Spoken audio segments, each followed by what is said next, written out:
Sure, here's an expanded version of the key idea that small moments define the future. Written in a style inspired by Jordan Peterson, people tend to believe that their lives will change in one grand moment.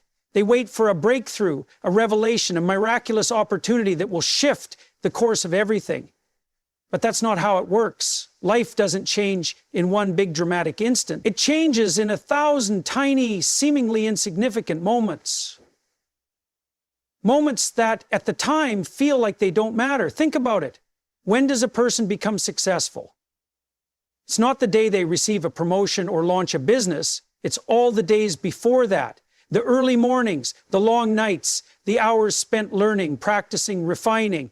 It's all the small decisions that led them there. Success is not one moment of triumph. It is the accumulation of small victories, the result of 100 choices made in silence, without applause, without recognition. Likewise, failure doesn't come from a single catastrophic event. A person doesn't ruin their life in an instant. It happens gradually. They ignore responsibilities, procrastinate on tasks, indulge in distractions. It's skipping the gym one day, then another, and another until they no longer recognize themselves in the mirror. It's avoiding a difficult conversation until the relationship is beyond repair. It's neglecting to stand up for what's right until they've built a life around compromise and cowardice. Every moment is a fork in the road. Every choice, no matter how small, moves you in one direction or another. The problem is that we don't see it. We dismiss the little things as insignificant because their consequences are not immediate. But that's precisely what makes them dangerous. If you eat one unhealthy meal, you don't instantly gain weight. If you skip one study session, you don't instantly become ignorant. But do it repeatedly, and the effects compound. Before you know it, you've built a future you never intended. This is why discipline matters. People misunderstand discipline. They think it's about forcing yourself to do things you don't want to do, but discipline is really about understanding the significance of small actions. It's about recognizing that what you do today matters, even if the results aren't immediate. It's about realizing that the 5 minutes you waste today aren't just 5 minutes. They are the start of a pattern, a habit, a trajectory. The truth is, we are always building habits, whether we realize it or not. Every time you take an action, you reinforce a version of yourself. If you tell yourself, I'll do it later, you are reinforcing the habit of procrastination. If you tell yourself, this doesn't matter, you are reinforcing the habit of neglect. But if you choose to act, to push through discomfort, to do what you know you should do even when you don't feel like it, you reinforce the habit of responsibility, of strength, of discipline. People who achieve extraordinary things are not necessarily the most talented or the luckiest. They are simply the ones who understand this truth. Every moment is an opportunity to move forward or to fall back. They do not waste time waiting for motivation. They do not let their emotions dictate their actions. They act because they understand that small moments define the future. And it's not just about success in the material sense. This applies to everything: relationships, character, mental health. If you want to build a strong relationship, it's not about making one grand romantic gesture. It's about the small things, the way you listen, the way you show up, the way you handle disagreements. A relationship doesn't fall apart because of one big fight. It falls apart because of the small resentments, the repeated neglect, the things left unsaid. The same goes for your mind. People don't become resilient overnight. Strength of character is built in the small choices. Choosing to confront discomfort instead of avoiding it. Choosing to take responsibility instead of blaming others. Choosing to speak the truth instead of hiding behind lies. Every time you choose the harder but better path, you are shaping yourself into someone stronger, more capable, more prepared for the challenges of life. This is why you must pay attention to the small things. What you do when no one is watching, when it seems like no one cares, is what determines who you become. It is easy to ignore this truth because the consequences are slow, almost invisible at first, but they are inevitable.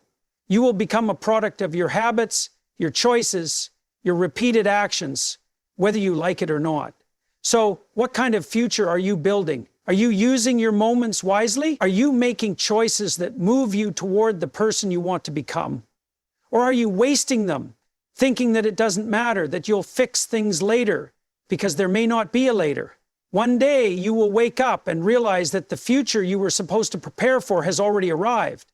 and by then it will be too late to change the past. If you want to transform your life, don't wait for a big moment. There is no perfect day, no magical turning point. The change begins now, in this moment, in the next decision you make. Because life is not shaped by a single grand event. It is built in the small, ordinary moments that most people ignore. But those who recognize their power, those who seize them, those who treat every moment as an opportunity, those are the people who shape their own destiny. So don't waste your moments. They are all you have, and they will determine everything. Time is deceptive because it never announces its passing.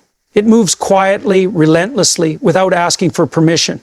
You wake up one morning and the days of your youth are gone. The plans you once made, the dreams you once had, the things you told yourself you would do someday, they all remain unfinished, untouched, because you always thought you had more time. This is the great lie that people tell themselves, that they can always start tomorrow, that next week will be better, that next year will be the right time. But the problem is that tomorrow never truly arrives. Today was yesterday's tomorrow, and yet most people did nothing with it. If you keep postponing action, you will spend your entire life waiting for a future that never comes. The way people think about time is flawed. They see it as abundant when they are young and only begin to understand its scarcity when it is already running out. This is why so many people look back with regret. They didn't take the opportunities when they were there. They didn't have the difficult conversations when they needed to. They didn't push themselves when they had the energy, the ambition, the potential. And by the time they realize what they have lost, the doors have already closed. Time does not care about your plans. It does not wait for you to be ready. It does not pause because you are unsure. It keeps moving forward, indifferent to whether you use it wisely or waste it carelessly. People assume that wasting time is harmless because the consequences are not immediate. If you waste a day, nothing catastrophic happens. If you waste a week, life still goes on. But this is precisely why time is so deceptive, because its effects are gradual. You don't notice what you've lost until it's too late. Imagine a person who wants to learn a new skill, maybe a language, an instrument, or a craft. They tell themselves they'll start next month when things are less busy. But next month comes and they are still busy. So they delay it again. A year passes, then 2, then 5. One day they meet someone who has mastered that skill in the time they wasted procrastinating. The difference? One person understood that time moves forward regardless of their actions, while the other lived under the illusion that time would wait for them. People often underestimate how much they can accomplish in a year, but overestimate what they can do in a day. This is another trick of time. It makes the short term feel overwhelming and the long term feel distant. This is why people avoid starting difficult tasks. They look at a big goal and feel discouraged because they cannot finish it immediately. But what they fail to realize is that time rewards consistency, not bursts of effort. If they had just done a little each day, even if it was imperfect, they would be far ahead. Instead, they do nothing because they cannot do everything all at once. Procrastination is one of the most destructive habits because it tricks people into believing they have control over time when in reality they don't. Every time you say, "I'll do it later," what you are really saying is, "I assume I will have the same opportunity in the future." But that's not guaranteed. Circumstances change. Your energy, motivation, and even your health are not fixed constants. The opportunity you have today may not exist tomorrow. This is why urgency matters, not in a frantic, anxious way, but in a disciplined, intentional way. People who accomplish great things are not necessarily the smartest or the most talented. They are the ones who understand that time is always running and that every moment is a chance to move forward or fall behind. They do not waste time waiting for inspiration. They do not wait until they feel like doing something. They act because they understand that time will not wait for them. Most people fail, not because they lack ability, but because they believe they have time. They believe they can afford to be lazy today because they will work harder tomorrow. They believe they can avoid responsibility today because they will handle it later, but life does not work that way. The choices you make today determine who you become tomorrow. If you waste enough todays, you will look back and realize you have wasted your entire life. People often say they don't have enough time, but this is rarely true. The problem is not a lack of time, but a lack of priority. Everyone gets the same 24 hours in a day. The difference between those who succeed and those who don't is not that some people have more time. It's that they use it differently. They eliminate distractions. They focus on what truly matters. They understand that every hour spent on meaningless entertainment, unnecessary drama, or self-pity is an hour stolen from their future. Regret is one of the heaviest burdens a person can carry, and it is always tied to time. People regret what they didn't do more than what they did. They regret the opportunities they ignored, the relationships they neglected, the potential they wasted. And the worst part is that by the time they realize it, they cannot go back. They cannot fix the past. They can only live with the weight of knowing they could have done more. So what is the solution? How do you avoid falling into the trap of believing that time is infinite? The answer is simple but difficult. You must act now, not tomorrow, not next week, now. Whatever it is that you have been postponing, start. Even if it's small, even if it's imperfect, just start. Because the sooner you begin, the more time works in your favor. Time is either your greatest ally or your worst enemy, depending on how you use it. If you respect it, if you use it wisely, it will reward you with growth, success, and fulfillment. But if you take it for granted, if you assume you will always have more, it will betray you. It will leave you behind. It will turn your dreams into regrets. You don't have time to waste. No one does. The illusion that you have time is just that, an illusion. The only time you truly have is now. And what you do with it will determine everything. People often go through life on autopilot, reacting to situations rather than consciously shaping their own future. They move from one thing to the next, making decisions based on habit, impulse, or external pressure, without ever taking the time to ask themselves what they truly want or where they are heading. This is why self-reflection is not just important, it is essential. Without it, you are like a ship without a rudder, drifting aimlessly, hoping that the winds of life will carry you somewhere good. But hope is not a strategy. If you want to build a meaningful life, you need to take control, and the first step is self-reflection. Self-reflection is the process of looking inward, of asking yourself difficult questions and answering them honestly. It is about identifying your strengths and weaknesses, understanding your fears and desires, and taking responsibility for where you are and where you want to go. The problem is that most people avoid self-reflection because it is uncomfortable. It forces them to confront their own shortcomings, their past mistakes, and the painful reality that they are not living up to their full potential. It is far easier to distract oneself with entertainment, social media, or trivial concerns than to sit in silence and truly evaluate one's life. But avoiding self-reflection does not eliminate problems, it only postpones them. If you do not take the time to examine your choices, to understand your motivations, to define what you want, then you are bound to repeat the same mistakes over and over again. You will find yourself trapped in cycles of frustration, wondering why nothing changes, without realizing that change requires conscious effort. It requires clarity, and clarity comes only through self-reflection. Yet self-reflection alone is not enough. It must be paired with specificity. Vague goals, vague intentions, and vague plans lead to vague results. If you do not clearly define what you want, you will never achieve it. This is one of the greatest mistakes people make. They assume that simply having a general desire for a better life is enough. It is not. You must be specific. You must articulate precisely what you want to accomplish, why it matters, and what steps you will take to get there. Consider the difference between two people who want to improve their health. One says, I want to be healthier. The other says, I will go to the gym 3 times a week, cut processed sugar from my diet, and sleep at least 7 hours a night. Who do you think is more likely to succeed? The second person. Of course, because they have turned their desire into a clear, actionable plan. The first person's goal is too vague. What does healthier even mean? Without specificity, there is no direction. And without direction, there is no progress. The same applies to every area of life. Career, relationships, personal growth.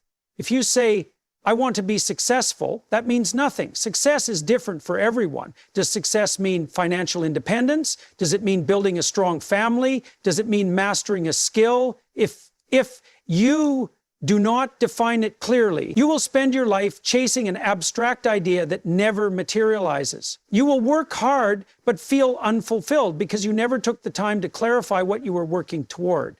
This is why specificity matters. It forces you to be honest about what you truly want. Many people deceive themselves into thinking they want something because society tells them they should. They chase careers that don't fulfill them, pursue relationships that don't align with their values, or adopt goals that sound impressive but don't actually resonate with them. Self-reflection combined with specificity prevents this. It helps you filter out what is truly important to you rather than what you have been conditioned to believe is important. A powerful exercise in self-reflection is to ask yourself direct, uncomfortable questions. What do I really want? Not what others expect of me, not what would impress people, but what I, deep down, truly desire. What am I avoiding? What fears are holding me back? Where am I making excuses instead of taking responsibility? These are not easy questions to answer, but they are necessary. Because if you do not answer them now, life will eventually force you to confront them, often in much harsher ways. Once you have clarity on what you want, the next step is to break it down into specifics. If you want to improve your relationships, what does that look like? Does it mean spending more quality time with loved ones? Does it mean becoming a better listener? Does it mean resolving old conflicts?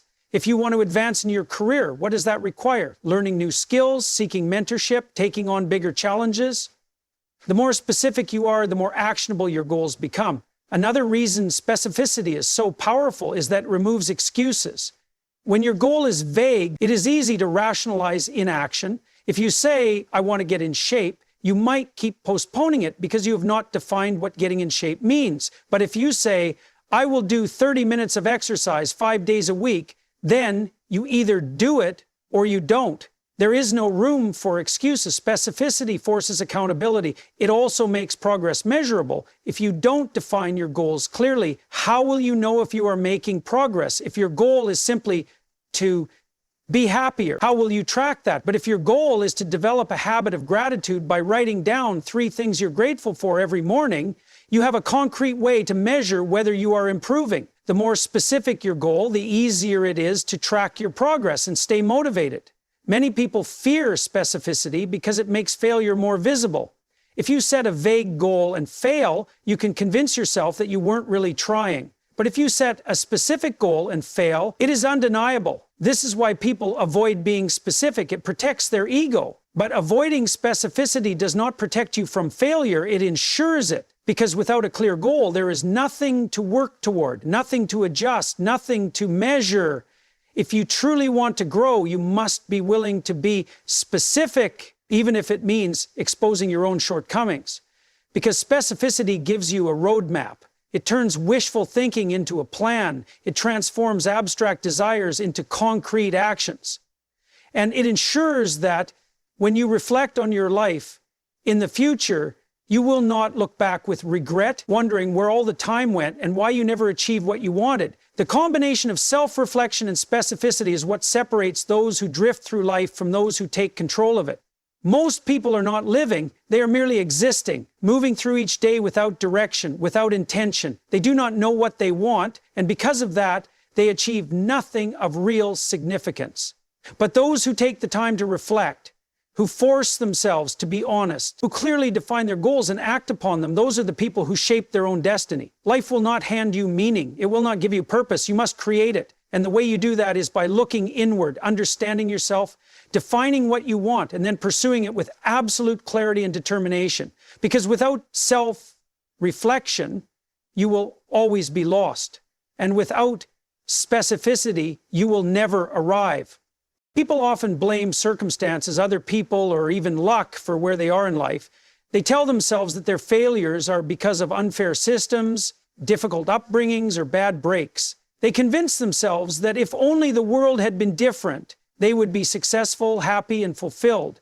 But this mindset is not only false, it is dangerous. It traps people in a cycle of helplessness where they wait for someone else to fix their problems instead of taking action themselves.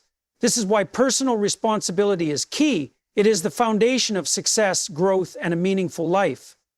Personal responsibility means recognizing that, regardless of circumstances, your life is ultimately in your hands. It means accepting that while you cannot always control what happens to you, you can always control how you respond. It means acknowledging that your choices, habits, and actions shape your future more than any external factor ever could. This is not an easy truth to accept because it means there is no one else to blame. But it is the most liberating realization you can have because it means you are not powerless. One of the biggest mistakes people make is believing that their problems are caused entirely by external forces. They think, I would be happy if my job were better, or I would be successful if I had grown up in a different family. But this thinking is flawed. There are countless people who have overcome hardships worse than yours and achieved incredible things. There are people who grew up in poverty and built thriving businesses. There are people who faced rejection and failure for years before finally succeeding. There are people who suffered great personal tragedies but still found purpose and meaning in their lives. The difference between them and those who remain stuck is simple. They took responsibility. Taking responsibility does not mean ignoring the reality of hardship. It does not mean pretending that disadvantages do not exist. It simply means refusing to let those disadvantages define you. If you believe that external factors control your destiny, you will never take action. You will wait for the world to change, for someone to come and rescue you, for conditions to become perfect. But those who take responsibility do not wait. They take action despite obstacles. They work with what they have. They find solutions instead of excuses. Excuses are the enemy of personal responsibility. Every time you make an excuse, you are giving away your power. You are telling yourself that you are not in control. I'm not in shape because I don't have time to exercise. I'm not successful because the economy is bad. I can't improve my life because I have too much stress. These are justifications for inaction. The truth is, you have the same 24 hours as everyone else. You have the ability to learn, to adapt, to change. The only thing stopping you is the belief that you cannot. One of the most important aspects of personal responsibility is owning your mistakes. People who refuse to take responsibility will do anything to avoid admitting they are wrong. They will blame others, shift the focus, or make excuses. But denying mistakes does not erase them. It only ensures that they will be repeated. Growth only happens when you are willing to look at yourself honestly and say, I made a mistake. This is what I did wrong, and this is how I will do better. People who take responsibility for their mistakes are the ones who improve. If you fail an exam, you can blame the teacher, the difficulty of the subject, or bad luck. Or you can acknowledge that maybe you didn't study effectively. Maybe you didn't ask enough questions. Maybe you underestimated the challenge. If you take responsibility, you will change your approach and do better next time. If you don't, you will continue failing and blaming everything but yourself.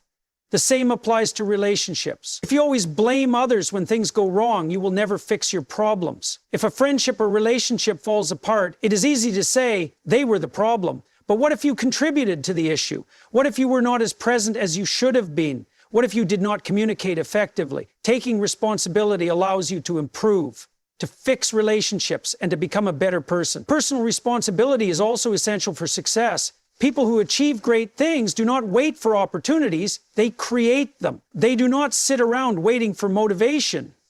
They act regardless of how they feel. They do not blame the world when things go wrong. They adapt and try again. This is why successful people often seem unstoppable. They understand that their fate is in their own hands. They know that no one is coming to save them, so they take action every day. One of the most difficult aspects of taking responsibility is realizing that no one owes you anything. Many people go through life feeling entitled to success, to happiness, to fairness. But life is not fair. It never has been and never will be. Some people are born with more advantages than others. Some people get lucky breaks. Some people face more hardships. But dwelling on fairness is a waste of time. The only thing that matters is what you do with what you have. When you accept that no one owes you anything, you stop waiting for permission to pursue your goals. You stop expecting others to fix your problems. You stop feeling like a victim of life and start acting like the creator of your own future. This shift in mindset is life. It turns obstacles into challenges to overcome rather than reasons to give up. It turns failures into learning experiences rather than proof of inadequacy. One of the most powerful examples of personal responsibility is found in history's greatest leaders, thinkers, and innovators. These people did not achieve greatness by sitting around complaining about their circumstances. They took action. They made sacrifices. They did the hard work. And they did it not because it was easy, but because they understood that nothing meaningful in life comes without effort. Personal responsibility is not just about achieving success. It is about building character. When you take responsibility, you develop discipline, resilience, and self-respect. You stop seeking validation from others because you know that your worth is determined by your actions, not by external approval. You become someone people admire, not because of what you have, but because of who you are. This is why personal responsibility is key to everything: happiness, success, fulfillment. The moment you accept full responsibility for your life is the moment you gain true freedom, because when you realize that you are in control, nothing can stop you. There are no more excuses, no more blaming, no more waiting. There is only action, growth, and progress. So take responsibility. Stop waiting for the perfect conditions. Stop blaming your past, your circumstances, or other people. Your future is in your hands. And the sooner you accept that, the sooner you can start building the life you want.